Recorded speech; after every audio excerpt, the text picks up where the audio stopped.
Hello दोस्तों, I hope you all are well. आज की वीडियो दोस्तों उत्तराखंड जीएस के इम्पोर्टेंट क्वेश्चन का पार्ट 2। इसमें हम डिस्कस करेंगे कुछ इम्पोर्टेंट क्वेश्चन जो कि आपके आने वाले सभी एग्जाम्स के लिए इम्पोर्टेंट हो सकते हैं, पेपरों में पूछे जा सकते हैं। चाहे आप वीडियो, वीपीडीओ, उत्तराखंड पुलिस, सचिवालय रक्षक, पटवारी, कनिष्ठ सहायक, लेखपाल, आप किसी भी एग्जाम की प्रिपरेशन कर रहे हैं, सभी के लिए ये क्वेश्चन इम्पोर्टेंट है। ठीक है दोस्तों, तो आई होप आपको ये वीडियो पसंद आ रहे होंगे। तो दोस्तों अगर वीडियो पसंद आए तो इसे अधिक से अधिक लाइक और शेयर कीजिए, और अगर आपने अभी तक चैनल को सब्सक्राइब नहीं किया है तो प्लीज चैनल को सब्सक्राइब कीजिए। और दोस्तों अगर आप हमारे लाइव बैचेस से जुड़ना चाहते हैं तो मोबाइल एप्लीकेशन के थ्रू जुड़ सकते हैं, सभी का लिंक आपको डिस्क्रिप्शन बॉक्स में मिल जाएगा। ठीक है दोस्तों, तो बिना किसी देरी के स्टार्ट करते हैं आज के क्वेश्चन। तो पहला क्वेश्चन है, कुमाऊं का वास्तविक कमिश्नर किसे कहा जाता है? ठीक है दोस्तों, तो कुमाऊं का वास्तविक कमिश्नर कहा जाता है GW ट्रेल को। ठीक है दोस्तों, तो याद रखिएगा, नाम इंपॉर्टेंट है। कुमाऊं का जो वास्तविक कमिश्नर है वो है GW ट्रेल, जिनका कार्यकाल रहा था 1816 से 1835 तक। कुमाऊं कमिश्नर के तौर पे ये कार्यरत थे 1816 से 1835 तक। अब देखिए पेपर में जो ट्रेल से रिलेटेड क्वेश्चन है वो क्या क्या पूछे जा सकते हैं। तो पहला तो क्वेश्चन यही पूछा जा सकता है कि 1816 में जो ट्रेल हैं इन्होंने क्या बनाई? अल्मोड़ा जेल की स्थापना की। तो याद रखिएगा 1816 में ट्रेल के द्वारा अल्मोड़ा जेल की स्थापना की गई, और 1850 में इन्होंने बनाई पौड़ी जेल। ये भी याद रखिएगा, ये भी ट्रेल के द्वारा ही बनाई गई है। तो पौड़ी जेल की स्थापना की इन्होंने 1850 में। उसके अतिरिक्त जो इंपॉर्टेंट पॉइंट है, इन्होंने 1816 में ही पटवारी के पद, जो पटवारी आज के टाइम पे आप जिस एग्जाम की प्रिपरेशन कर रहे हैं, तो पटवारी के पद का सृजन किया। पटवारी क्या करता है? जो जमीन का लेखा जोखा देखता है, उसकी माप सब इसी के थ्रू की जाती है। तो पटवारी के पद का सृजन भी किसके द्वारा किया गया था? GW ट्रेल के द्वारा। ठीक है दोस्तों, उसके अलावा जो ट्रेल के इंपॉर्टेंट काम है, 1816 में ही पूरे उत्तराखंड में ट्रेल ने डाक व्यवस्था को शुरू किया। तो आप ये भी याद रखिएगा, उत्तराखंड में डाक व्यवस्था किसके द्वारा स्टार्ट की गई? ये भी स्टार्ट की गई थी GW ट्रेल के द्वारा। ठीक है दोस्तों, और क्या पॉइंट और क्वेश्चन क्या आ सकते हैं आपके पेपर में और किससे रिलेटेड? तो 1815 में जो ट्रेल है इन्होंने श्रीनगर और चांदपुर तहसील, ठीक है दोस्तों, तो श्रीनगर और चांदपुर तहसील की भी स्थापना की है। पहले मैंने जितने भी सन वाले क्वेश्चन है वो सब लिख रखे। तो अब ऑर्डर में अगर देखें तो 1815 में इन्होंने श्रीनगर और चांदपुर तहसील की स्थापना की। 1816 में इन्होंने अल्मोड़ा जेल की स्थापना की। 1816 में ही 1819 होगा, पटवारी पद का सृजन किया। 1816 में इन्होंने उत्तराखंड में पूरे उत्तराखंड में डाक व्यवस्था को शुरू किया। 1850 में इन्होंने पौड़ी जेल की स्थापना की। उसके अलावा 1 अप्रैल 1837 को, ठीक है दोस्तों, इन्हें यूपी जो Uttar Pradesh United of province, जो Uttar Pradesh United of Providence नियुक्त किया गया। तो ट्रेल को नियुक्त किया गया Uttar Pradesh United of Providence. तो ये कब नियुक्त किया गया? ये नियुक्त नहीं किया गया,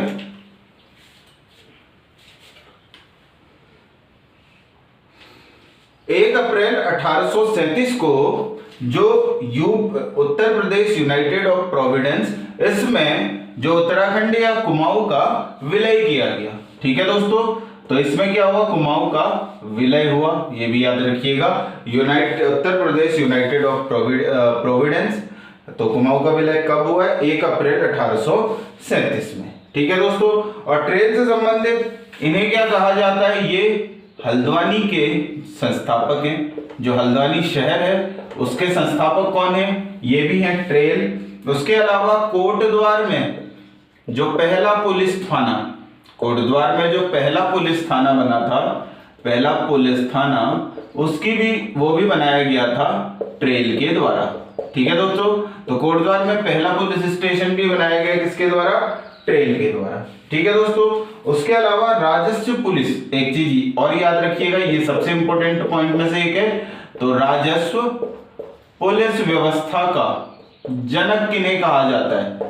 तो ये भी है जनक GW ट्रेल। ठीक है दोस्तों, तो ट्रेल से रिलेटेड ये सभी पॉइंट हैं, आप याद रखिएगा, पेपर में इनमें से कुछ भी पूछा जा सकता है। तो राजस्व पुलिस व्यवस्था के जनक कहे जाते हैं उत्तराखंड में GW ट्रेल। कोटद्वार में पहला पुलिस स्टेशन किसके द्वारा बनाया गया? ट्रेल के द्वारा। हल्द्वानी शहर के संस्थापक कौन है? ट्रेल। और Uttar Pradesh United of Providence में ये जो ब्रिटिश कुमाऊं था, इसका विलय कब किया गया? 1 अप्रैल 1837 में इसमें कुमाऊं का विलय किया गया। ठीक है दोस्तों, तो GW ट्रेल से संबंधित ये सभी क्वेश्चन इंपॉर्टेंट है, तो आप इन्हें नोट कर लीजिए। आप चाहे तो इसका स्क्रीनशॉट ले सकते हैं। ठीक है दोस्तों, तो बढ़ते हैं आगे, देखते हैं अगला क्वेश्चन। तो क्वेश्चन दिया है दोस्तों, किस पवार शासक ने अपने पिता कीर्ति शाह के नाम पर बनारस काशी हिंदू विश्वविद्यालय, जिसे हम BHU कहते हैं, को 1 लाख रुपए का चंदा दिया? तो BHU की स्थापना की थी महामना मदन मोहन मालवीय ने, तो इसको 1 लाख रुपए का चंदा दिया किसके नाम पे? कीर्ति शाह। तो कीर्ति शाह इनके पिता है, तो कीर्ति शाह का पुत्र कौन है? नरेंद्र शाह, याद रखिएगा। तो नरेंद्र शाह ने कीर्ति शाह के नाम पर BHU बनारस हिंदू विश्वविद्यालय को 1 लाख रुपए दान दिया, 1 लाख रुपए का चंदा दिया। अब नरेंद्र शाह जो है, इनका कार्यकाल रहा 1913 से 1946 तक, ये याद रखिएगा, पहला पॉइंट तो ये है। दूसरा, इन्होंने स्थापना की, इन्होंने शहर बसाया नरेंद्र नगर। तो नरेंद्र नगर को बसाने वाले कौन है? नरेंद्र शाह। और इन्होंने नरेंद्र नगर, ठीक है दोस्तों, जो 1925 है, तब नरेंद्र नगर को क्या बना दिया? अपनी राजधानी। तो नरेंद्र नगर को राजधानी किसके द्वारा बनाया गया? ये नरेंद्र शाह के द्वारा बनाया गया। ठीक है दोस्तों, तो कब बनाया गया? 1925 में पवार वंश की जो राजधानी थी वो नरेंद्र नगर, ये टिहरी में पड़ता है, यहां स्थानांतरित कर दी गई। ठीक है दोस्तों, इनकी संरक्षिका, क्योंकि जब ये शासक बने थे तो उस समय इनकी अल्पायु थी, तो ये है इनकी संरक्षिका है राजमाता नेपालिया। तो याद रखिएगा, राजमाता नेपालिया इनकी संरक्षिका है। ठीक है दोस्तों, जिस प्रकार से अलग अलग संरक्षिकाओं का जिक्र होता है, जैसे पृथ्वीपति शाह की संरक्षिका रानी कर्णावती होती है, वैसे ही नरेंद्र शाह की संरक्षिका है राजमाता नेपालिया। अब देखिए, इनके समय में एक बहुत इंपॉर्टेंट कांड हुआ है, या कह सकते हैं इंपॉर्टेंट घटना घटी है, 30 मई 1930। तो इसको बोलते हैं रवाई या तिलाड़ी कांड।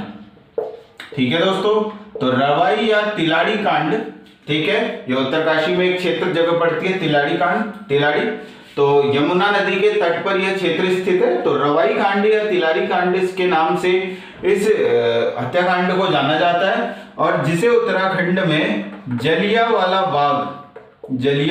बाग की संज्ञा दी गई है। ठीक है दोस्तों, तो उत्तराखंड में जलियांवाला बाग की संज्ञा किस कांड को दी गई है? तिलाड़ी कांड को या रवाई कांड को। ठीक है दोस्तों, इस समय अब होता क्या है, इस समय जो नरेंद्र शाह है वो तो फ्रांस की यात्रा में गए हुए होते हैं। अब इनका दीवान होता है चक्रधर जुयाल। ठीक है दोस्तों, बहुत ही क्रूर दीवान है चक्रधर जुयाल, आप याद रखिएगा। तो चक्रधर जुयाल क्या करता है, तिलाड़ी जगह पर, ये तिलाड़ी जहां पर को तिलाड़ी के एक मैदान में एक तरफ तो यमुना नदी बह रही होती है और इधर पर को लोग वन, क्योंकि होता क्या है कि जो वन है उसमें लोगों को पशु चराने और जंगलों की कटाई करने से प्रतिबंधित कर दिया जाता है नरेंद्र शाह के द्वारा। ठीक है दोस्तों, तो लोग इसका विरोध करते हैं और इकट्ठा होते हैं तिलाड़ी पे। और यहाँ पर को होता क्या है, जब लोग इकट्ठा हुए होते हैं और सभा को संबोधित कर रहे होते हैं, तो उस समय वहां पर को आ धमकता है चक्रधर जुयाल। ठीक है दोस्तों, और चक्रधर जुयाल क्या करता है, निहत्थे लोगों पे गोली चलाने का आदेश दे देता है। अब कुछ लोग तो गोलियों से मारे जाते हैं और कुछ लोग जान बचाने के लिए कहां से कहां कूद जाते हैं, तेज बहती हुई यमुना की धारा में कूद जाते हैं। जिनसे उनके प्राण चले जाते हैं। इसीलिए इस तिलारी कांड को संज्ञा दी गई है जलियांवाला बाग। और तिलारी कांड किस शासक के समय में हुआ था? ये हुआ था नरेंद्र शाह। और इसका मेन अभियुक्त जो था वो था चक्रधर जुयाल। इसीलिए चक्रधर जुयाल को किसकी उत्तराखंड का डायर भी कहा जाता है। याद रखिएगा, जिस प्रकार से डायर की भूमिका थी जलियांवाला बाग में, उसी प्रकार से तिलारी कांड में भी सेम काम किया गया चक्रधर जुयाल के द्वारा। इसीलिए इसको बोला जाता है उत्तराखंड का डायर। ठीक है दोस्तों, उसके अतिरिक्त अगर हम देखें कि नरेंद्र शाह से संबंधित और क्या क्वेश्चन पेपर में पूछे जा सकते हैं, तो इन्होंने एक तो दोनों के दोनों हैं टिहरी में बनाए हैं इन्होंने, एक तो बनाया इन्होंने सुमन पुस्तकालय। ठीक है दोस्तों, एक तो सुमन पुस्तकालय और दूसरा शारदा पुस्तकालय। ठीक है दोस्तों, तो अच्छे काम भी किए, ऐसी बात नहीं है। तो सुमन और शारदा पुस्तकालय ये किसके द्वारा बनाए गए? ये नरेंद्र शाह के द्वारा बनाए गए। अब देखिए, सुमन नाम आया तो श्रीदेव सुमन। अब इनसे रिलेटेड एक क्वेश्चन ये आ सकता है, 1939 में क्या हुआ? जो श्रीदेव सुमन थे, श्रीदेव सुमन ने, ठीक है दोस्तों, तो श्रीदेव सुमन ने गढ़ सेवा संघ की स्थापना की। ये भी याद रखिएगा। तो गढ़ सेवा संघ की स्थापना किसके द्वारा की गई?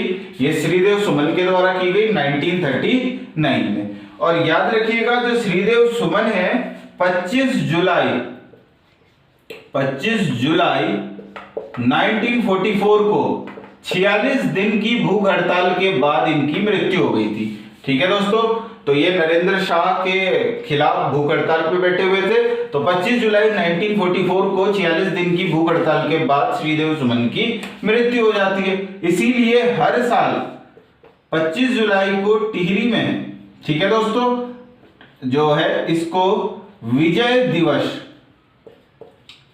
सॉरी विजय नहीं, इसको शहीद दिवस की तरह मनाया जाता है। तो याद रखिएगा, दो सुमन की याद में, श्रीदेव सुमन की याद में 25 जुलाई को, याद रखिएगा 25 जुलाई को कौन सा दिवस मनाया जाता है? शहीद दिवस। किसकी याद में? श्रीदेव सुमन की याद में। ठीक है दोस्तों, ये टिहरी से बिलोंग करते थे, तो ये क्वेश्चन भी आप ध्यान रखिएगा। उसके अलावा नरेंद्र नगर की स्थापना, अब जो नरेंद्र नगर को इन्होंने बसाया था ये 1921 में बसाया था, और 1925 में इन्होंने नरेंद्र नगर को अपनी राजधानी बना दिया।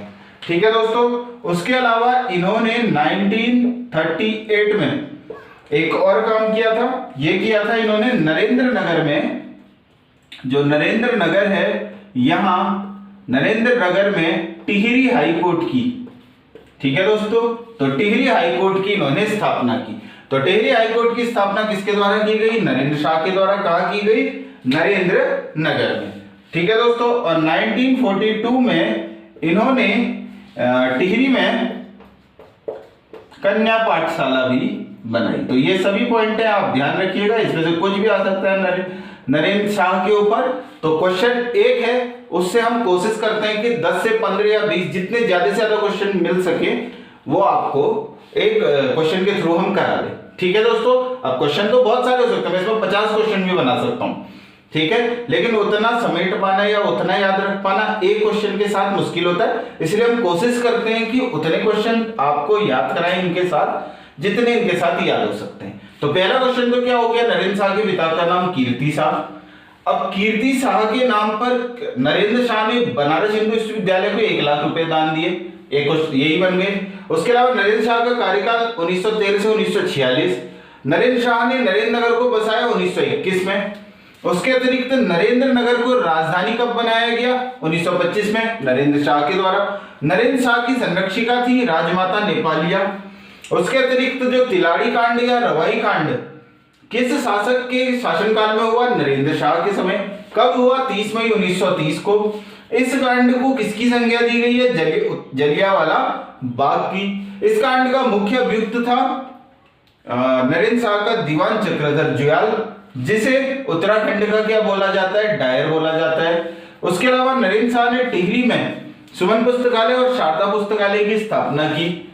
1939 में श्रीदेव सुमन ने गढ़ सेवा संघ, ये देहरादून में बनाया गया था, तो इसकी स्थापना की गई श्रीदेव सुमन के द्वारा।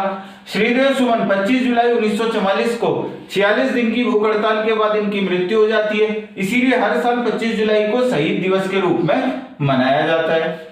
1938 में नरेंद्र नगर में टिहरी हाईकोर्ट की स्थापना किसके द्वारा की गई? नरेंद्र शाह के द्वारा। 1942 में टिहरी में कन्या पाठशाला की स्थापना किसके द्वारा की गई? नरेंद्र शाह के द्वारा। ठीक है दोस्तों, तो ये सभी क्वेश्चन आपसे पूछे जा सकते हैं, इसीलिए आप ध्यान रखिएगा, कोशिश कीजिए सबको नोट कर लें आप। ठीक है दोस्तों, अब चाहे तो आप स्क्रीनशॉट भी ले सकते हैं। तो चलिए दोस्तों बढ़ते हैं आगे, देखते हैं अगला क्वेश्चन। तो क्वेश्चन है दोस्तों, प्रद्युम्नोदय काव्य की रचना किसने की? अब देखिए कुछ काव्यों से रिलेटेड इंपॉर्टेंट क्वेश्चन। तो देखिए प्रद्युम्नोदय, ठीक है, प्रद्युम्न शाह के ऊपर लिखा गया काव्य। तो प्रद्युम्नोदय काव्य की रचना की गई रामदत्त जी के द्वारा। तो याद रखिएगा, रामदत्त जी ने रचना की है प्रद्युम्नोदय काव्य की। अब देखिए ऐसे ही कुछ रचनाकार क्या क्या इंपॉर्टेंट है जो पेपर में आ सकते हैं। ऐसे ही एक काव्य है सुदर्शनोदय। ठीक है दोस्तों, तो सुदर्शनोदय काव्य की रचना की गई है कुमुदानंद के द्वारा। ठीक है दोस्तों, याद रखिएगा, सुदर्शनोदय काव्य की रचना की गई है कुमुदानंद के द्वारा। उसके बाद है फतेह शाह यशो वर्णनम। ठीक है दोस्तों, फतेह शाह यशो वर्णनम, इसकी रचना किसके द्वारा की गई? इसकी रचना की गई रामचंद्र के द्वारा। जो रचनाकार है फतेह शाह यशो वर्णनम के, वो है रामचंद्र। उसके अलावा कीर्ति विलास। ठीक है दोस्तों, तो अगला काव्य है कीर्ति विलास। तो कीर्ति विलास की रचना की गई है सदानंद डबराल के द्वारा। सदानंद डबराल जी ने लिखा है कीर्ति विलास। उसके अलावा सभाभूषण, ये काव्य किसके द्वारा लिखा गया है? सभाभूषण की रचना की गई है किसने? हरिदत्त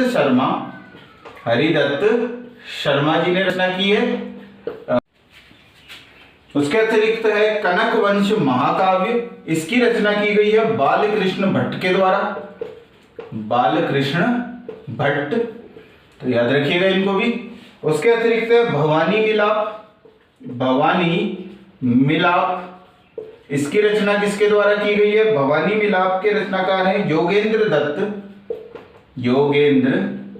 दत्त। ठीक है दोस्तों, तो भवानी मिलाप की रचना की गई है योगेंद्र दत्त जी के द्वारा। उसके बाद है रामविलास काव्य, इसके रचनाकार हैं सदानंद डबराल। तो याद रखिएगा, सदानंद डबराल जी ने दो काव्य लिखे, कीर्ति विलास और रामविलास। ठीक है दोस्तों, तो ये कुछ इंपॉर्टेंट काव्य हैं, आप याद रखिएगा इनको। उसके अलावा आप देखें तो प्रेम पथिक, ये लिखा गया है तोताराम गैरोला के द्वारा। तोताराम गैरोला जी ने इसको लिखा है प्रेम पथिक। सुदर्शन दर्शन, और याद रखिएगा ये एक कविता वाला काव्य है। तो सुदर्शन दर्शन ये लिखा गया है मौला राम जी के द्वारा। बहुत इंपॉर्टेंट है, सुदर्शन दर्शन ये लिखा गया है मौला राम जी के द्वारा। तो याद रखिएगा, सुदर्शनोदय लिखा है कुमुदानंद ने, फतेह शाह यशोवर्णनम रामचंद्र ने, कीर्ति विलास सदानंद डबराल ने, सभाभूषण हरिदत्त शर्मा ने, कनक वंश महाकाव्य लिखा गया है बालकृष्ण भट्ट ने, भवानी मिलाप लिखा गया है योगेंद्र दत्त के द्वारा, रामविलास काव्य लिखा गया है सदानंद डबराल जी के द्वारा, प्रेम पथिक के रचयिता है तोताराम गैरोला, और सुदर्शन दर्शन लिखा गया है, ये कविता संग्रह है मौला राम जी का। ठीक है दोस्तों, तो ये सभी से रिलेटेड क्वेश्चन पेपर में पूछे जा सकते हैं। और प्रद्युम्नोदय ये काव्य लिखा गया था रामदत्त जी के द्वारा। तो चलिए दोस्तों बढ़ते हैं आगे, देखते हैं अगला क्वेश्चन। तो क्वेश्चन है दोस्तों, कुमाऊं में ऐपड़ कला की शुरुआत किस शासक द्वारा की गई? तो इसका आंसर रहेगा ऐपड़ कला की शुरुआत कुमाऊं में की गई सोमचंद के द्वारा। ठीक है दोस्तों, और आयोग के हिसाब से चंद वंश का जो संस्थापक है वो है सोमचंद, जो कि 700 से 721 ईस्वी तक इन्होंने शासन किया था। तो सोमचंद के द्वारा ऐपण कला की कुमाऊं में शुरुआत की गई और सोमचंद ही चंद वंश का वास्तविक संस्थापक माने जाते हैं। ठीक है दोस्तों, तो चंद वंश के संस्थापक कौन है? सोमचंद, एटकिंसन, बीडी बद्रीदत्त पांडे, सभी के अनुसार सोमचंद ही चंद वंश के संस्थापक हैं।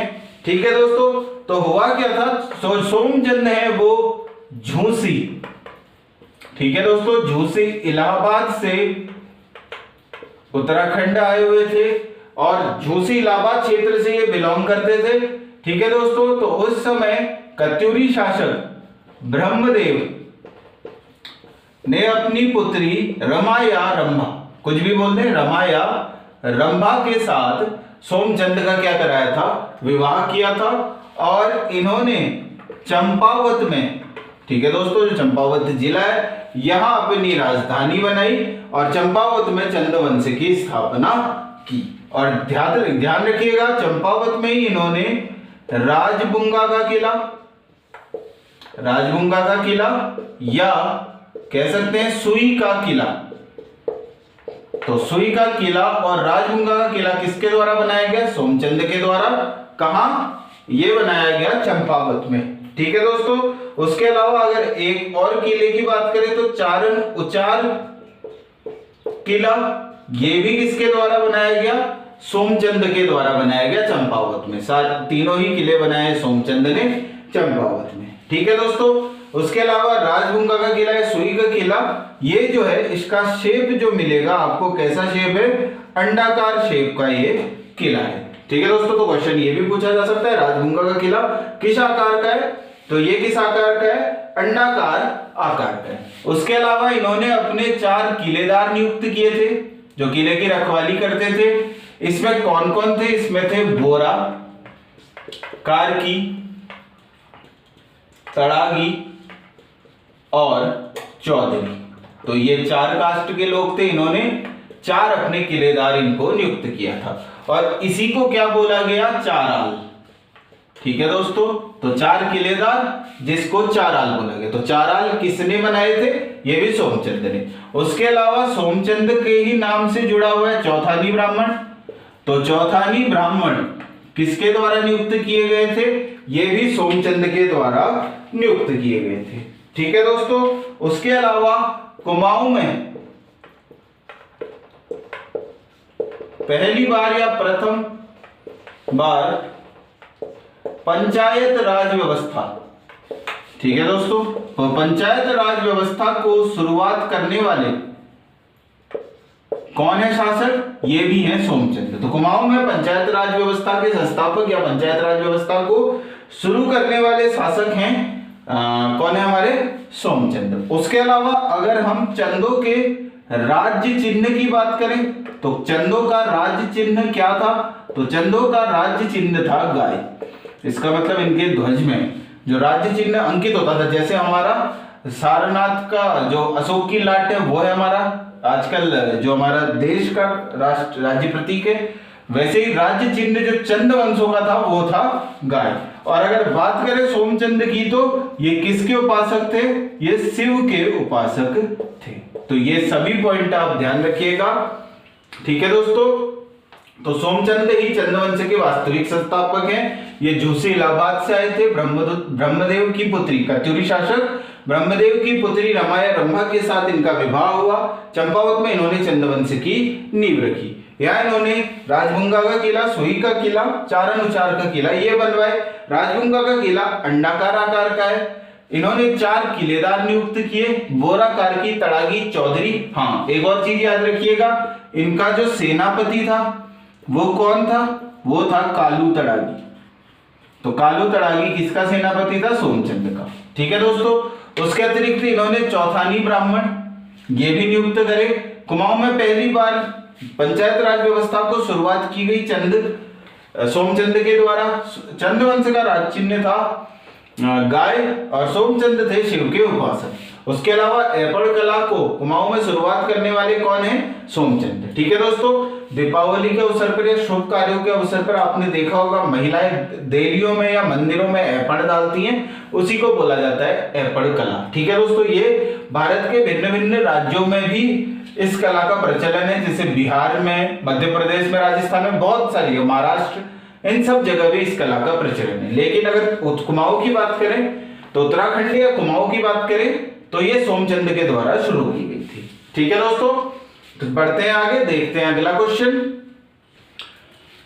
तो क्वेश्चन है दोस्तों, कोटेश्वर बांध परियोजना किस नदी पर स्थित है?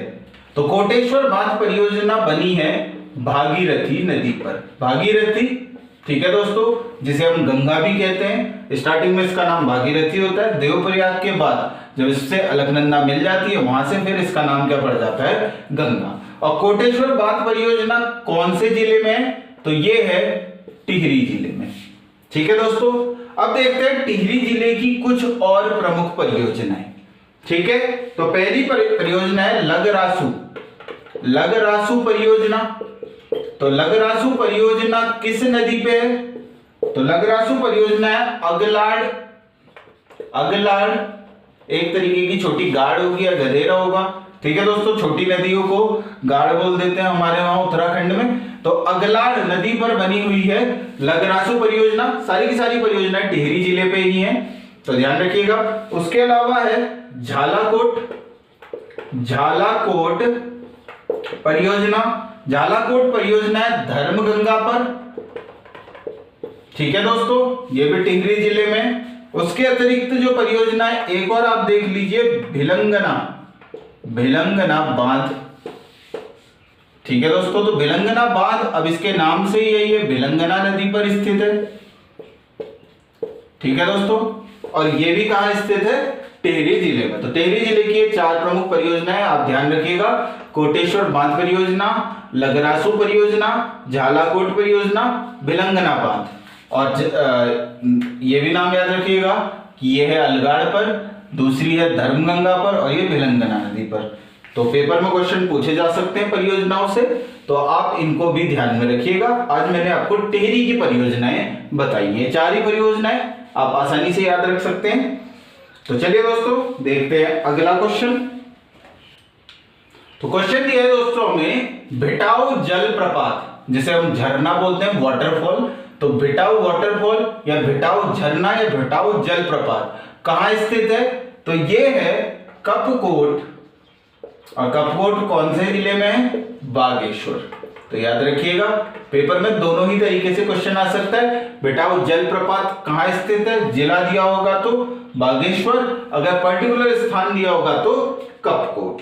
ठीक है दोस्तों, अब देखते हैं कुछ और प्रमुख जलप्रपात, जैसे भालूगाड़ जलप्रपात। तो भालूगाड़ जलप्रपात कहां स्थित है? यह है मुक्तेश्वर। और मुक्तेश्वर कौन से जिले में पड़ेगा? यह पड़ेगा नैनीताल। ठीक है दोस्तों, तो मुक्तेश्वर नैनीताल में है भालूगाड़ जलप्रपात। उसके अलावा पदमपुरी जलप्रपात, ये भी कहां है? ये भी है नैनीताल में। ठीक है दोस्तों, याद रखिएगा, भालूगाड़ जलप्रपात और पदमपुरी जलप्रपात दोनों ही है नैनीताल। ठीक है, उसके अलावा अगर हम बात करें जो पूछा जा सकता है, मोईगाड़। ठीक है दोस्तों, मोईगाड़ या इसे बोला जा सकता है लखवाड़। ठीक है दोस्तों, लखवाड़ झरना। तो मोईगाड़ या लखवाड़ झरना ये मिलेगा आपको विकासनगर के पास। और विकासनगर है कहां? विकासनगर है देहरादून में। तो याद रखिएगा, मोईगाड़ या लखवाड़ झरना ये कहां है? दोनों नाम एक ही है, मोईगाड़ भी आ सकता है, लखवाड़ तो बात हो रही है इसी की। तो याद रखिएगा, ये विकासनगर के पास देहरादून में। उसके अलावा जो सबसे फेमस है केम्प्टी फॉल, ये तो सबने पढ़ा होगा, केम्प्टी जलप्रपात। तो केम्प्टी जलप्रपात या इसे केम्प्टी फॉल भी बोला जाता है। ठीक है दोस्तों, तो ये है मसूरी। अब मसूरी में ये पड़ेगा देहरादून वाले क्षेत्र में होगा मसूरी, देहरादून में। ठीक है दोस्तों, तो केम्प्टी फॉल या केम्प्टी जलप्रपात। उसके बाद मसूरी में ही दूसरा है जिसे हम बोलते हैं भट्टा फॉल या भट्टा। एक तो भट्टा फॉल, भट्टा जलप्रपात, व हांडी जलप्रपात, दोनों ही याद रखिएगा, हांडी जलप्रपात। तो दोनों ही जलप्रपात हैं कहां? मसूरी। लेकिन ये मसूरी के कौन से वाले क्षेत्र में है? टिहरी वाले क्षेत्र में है। अगर जिले की बात करेंगे तो टिहरी, क्षेत्र की बात करेंगे तो मसूरी। भट्टा फॉल और हांडी फॉल दोनों ही है मसूरी टिहरी में। ठीक है दोस्तों, उसके बाद अगर बात करें एक और तो मणिकरण झरना, ये है कहां हमारा जोशीमठ। और जोशीमठ कौन से जिले में है? चमोली।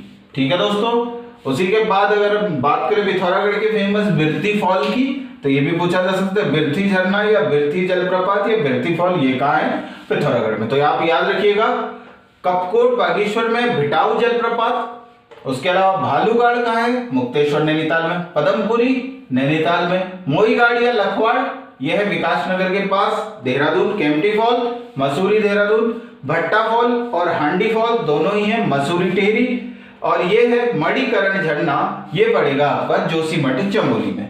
ठीक है दोस्तों, ये कुछ इंपॉर्टेंट झरने आप इनको याद रखिएगा, पेपरों में बार बार इनसे क्वेश्चन पूछे जाते हैं। तो चलिए दोस्तों देखते हैं अगला क्वेश्चन। तो क्वेश्चन दिया है दोस्तों हमें, अनुसुईया मंदिर कहाँ स्थित है? तो कौन से जिले में अनुसुईया मंदिर स्थित है? तो ये मिलेगा हमें चमोली जिले में। ठीक है दोस्तों, अब इससे रिलेटेड क्वेश्चन क्या आ सकते हैं? तो अनुसुईया, सबसे पहले तो अनुसुईया किसकी पत्नी थी? तो ये थी महर्षि अत्रि की ये पत्नी थी। ठीक है दोस्तों, तो इनके पति का नाम है महर्षि अत्रि। दूसरा, यह मंदिर किस शैली में बना हुआ है? तो यह मंदिर बना हुआ है कत्यूरी शैली का ये मंदिर है। आप ये भी याद रखिएगा कि मंदिर स्थित है चमोली में और अनुसुईया माता पत्नी है महर्षि अत्रि की, और यह मंदिर बना हुआ है कत्यूरी शैली में। उसके अलावा मार्गशीर्ष, जो मार्गशीर्ष है, मार्गशीर्ष और पौष के शुक्ल पक्ष की चतुर्दशी को यहाँ भव्य मेले का आयोजन किया जाता है। ठीक है दोस्तों, तो मार्गशीर्ष पौष मास के शुक्ल पक्ष की चतुर्दशी को यहाँ भव्य मेले का आयोजन किया जाता है। अब देखिए मंदिर फेमस क्यों है? अब ऐसा माना जाता है कि यहाँ एक रात्रि जागरण करने से, एक रात यहाँ जागने से या ठहरने से आपको संतान प्राप्ति हो सकती है, ऐसी मान्यता है। ठीक है दोस्तों, इसीलिए इस मंदिर में दूर दूर से लोग आते हैं। ठीक है दोस्तों, अब एक कहानी है छोटी सी। अब इनके पुत्र हैं दत्तात्रेय। ठीक है दोस्तों, और जो मंदिर है इसके गर्भ भाग में दत्तात्रेय, जो माता अनुसुईया और गणेश जी की मूर्ति है। ठीक है दोस्तों, तो इसके गर्भ भाग में दत्तात्रेय, अनुसुईया माता और गणेश जी की मूर्ति है। ठीक है दोस्तों, तो गर्भ भाग जो मंदिर होता है उसके ठीक बीच के भाग को गर्भ भाग कहते हैं। ठीक है, अब एक स्टोरी है कि जो ब्रह्मा विष्णु महेश थे, उन्होंने बालक रूप में माता अनुसुईया के पास आए और उनसे दूध पिलाने की जिद की। तो माता अनुसुईया ने उनको निस्वार्थ भाव से अपना स्तनपान करवाया था, और उसके बाद जो माता अनुसुईया को दत्तात्रेय के रूप में पुत्र की प्राप्ति हुई। और दत्तात्रेय को माना जाता है कि इनमें ब्रह्मा विष्णु और महेश तीनों का ही अंश है। ठीक है दोस्तों, तो ये स्टोरी है। और यहीं से जो माता अनुसुईया है वो उनको ये वरदान मिला, क्या कह सकते हैं कि उनकी पूजा करने से कोई भी स्त्री अगर निसंतान है तो उन्हें संतान की प्राप्ति होती है। तो ये वरदान था माता अनुसुईया को, तो याद रखिएगा। और 1853 में जो चमोली में भूकंप आया था, ठीक है दोस्तों, तो चमोली में भूकंप आने के कारण जिसमें बहुत सारे मंदिर ध्वस्त हुए थे, उसमें ही अनुसुईया माता का मंदिर जो था, ठीक है दोस्तों, अनुसुईया माता का जो मंदिर था, जो प्राचीन मंदिर था, ये भी ध्वस्त हो गया और इसका बाद में जीर्णोद्धार करवाया गया। तो ये थे कुछ क्वेश्चन दोस्तों आज की वीडियो के। आई होप आपको सभी क्वेश्चन पसंद आए होंगे और कुछ नया जानने के लिए मिला होगा। तो दोस्तों मैं जितने भी क्वेश्चन आपको बताता हूँ, बोलता हूँ, आप सबको नोट कर लीजिए, क्योंकि पेपर में कुछ भी आ सकता है और हम कोशिश करते हैं कि कुछ अलग अलग डिफरेंट टाइप के क्वेश्चन कलेक्ट करके आपके लिए लेके आए, जिससे कि आपको इधर उधर भटकने की आवश्यकता ना पड़े। तो दोस्तों आई होप वीडियो जो ये वीडियो सीरीज है इनमें आपको अच्छा लग रहा होगा, समझ में आ रहा होगा।